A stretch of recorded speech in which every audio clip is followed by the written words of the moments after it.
سامعین جی وقار، لاہور موٹر وے پر ایک بے گناہ خاتون کے ساتھ زیادتی کی گئی۔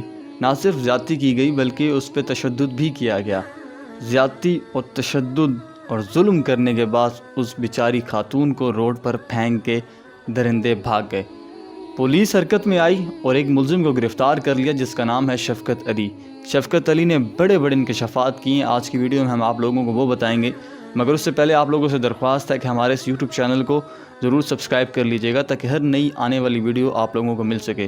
گرفتار مجرم جس کا نام شفقت علی ہے، اس نے بتایا کہ ہمارا ایک بھرپور پراپر گینگ کچے کے علاقے تک ہماری رینج تھی، اور اس لاہور موٹر وے پر جو کاروائیاں ہوتی تھی وہ ہمارا گینگ اس طرح انجام دیا کرتا تھا۔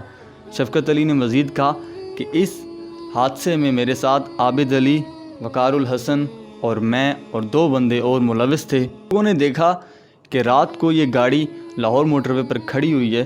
جب ہم لوگوں نے نوٹس کیا کہ یہ گاڑی حرکت نہیں کر رہی تو ہم لوگوں نے واردات کرنے کا سوچا، اور ہم لوگ جیسے ہی گاڑی کے پاس پہنچے تو ایک خاتون اپنے چھوٹے بچوں کے ساتھ ملی۔ ہم لوگوں نے اس کو لوٹا، اس کے زیورات، اس کے پیسے لے کر اس کو جنگل میں لے گئے اور اس کے ساتھ زیادتی کی گئی۔ زیادتی کرنے کے بعد شفقت علی نے بیان دیا کہ ہم لوگ اکثر چوریاں، چکاریاں اور اس طرح کے واقعات کرنے کے بعد کچے کے علاقے میں بھاگ جایا کرتے تھے اور وہاں پر پولیس نہیں آتی تھی۔ کتنے افسوس کی بات ہے سامعین زوکار، شفقت علی نے ایک اور بڑا انکشاف کیا کہ اس تمام حادثے میں پولیس کو انفارم کیا جاتا تھا کہ ہم لوگ اس جگہ پر کارروائی کرنے لگے ہیں، اور پولیس کے کچھ افسران ہمارے ساتھ ہوا کرتے تھے۔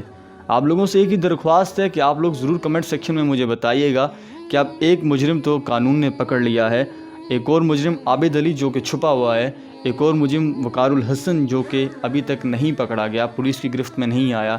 امید یہی کی جا سکتی ہے کہ اس مجرم کے انکشافات پر مزید مجرم پکڑے جائیں گے۔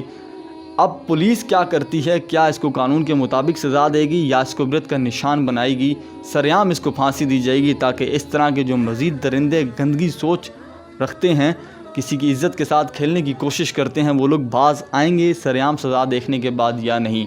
آپ لوگ نیچے کمنٹ سیکشن میں بتائیے گا ایسے مجرموں کے ساتھ کس طرح برتاؤ کرنا چاہیے، کیا ان کو سرعام لٹکانا چاہیے تاکہ یہ عبرت کا نشان بنے، یا جس طرح پولیس کا قانون ہے اس کو پولیس کے قانون کے مطابق ہی حل کرنا چاہیے۔ آپ کی کمنٹس کا منتظر رہوں گا۔ ویڈیو دیکھنے کے لیے بہت شکریہ۔